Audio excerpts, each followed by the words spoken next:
Praise Lord. Bible വചനങ്ങളിലൂടെ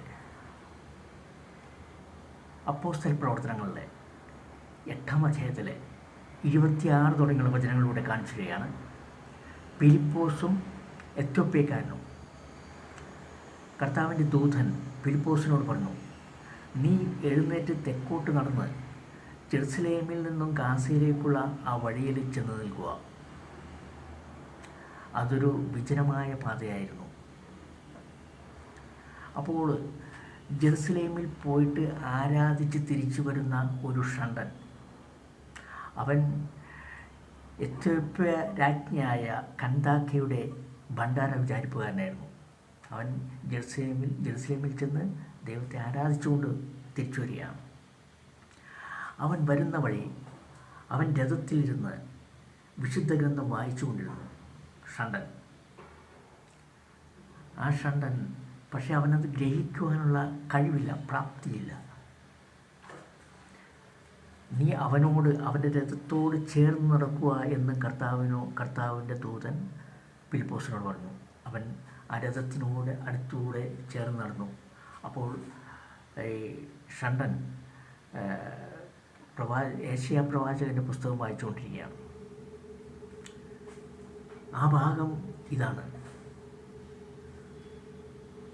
കൊലയ്ക്ക് കൊണ്ടുപോകുന്ന കുഞ്ഞാടിനെ പോലെയും രോമം കത്തിരിക്കുന്നവൻ്റെ മുമ്പിൽ മൂകനായി നിൽക്കുന്ന ചെമ്മരിയാടിനെ പോലെയും അവൻ വായി തുറന്നില്ലായിരുന്നു. അവനത് വ്യാഖ്യാനിക്കാനുള്ള, അത് മനസ്സിലാക്കാനുള്ള കഴിവില്ല. അപ്പോൾ ഫിലിപ്പോസ് അവനോട് ചോദിച്ചു, നിനക്കിത് മനസ്സിലാകുന്നുണ്ടോ? എന്താണ് നീ വായിച്ചത് എന്ന് അർത്ഥം മനസ്സിലാകുന്നുണ്ടോ?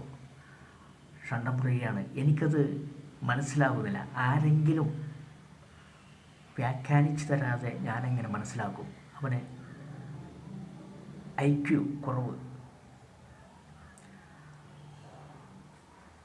അപ്പോൾ ഷണ്ടൻ നേരെ ഫിലിപ്പോസിനോട് അപേക്ഷിക്കുകയാണ്, എൻ്റെ രഥത്തിൽ കയറി അങ്ങ് എനിക്കത് പറഞ്ഞു തരിക. ഫിലിപ്പോസ് നേരെ ചാടി രഥത്തിൽ കയറി അവനോടൊപ്പം ഇരുന്നു. ഫിലിപ്പോസ് ആ ഷണ്ടൻ വായിച്ചു തന്ന ഭാഗം തുടങ്ങി അവന് അത് മനസ്സിലാക്കി കൊടുക്കുകയാണ്.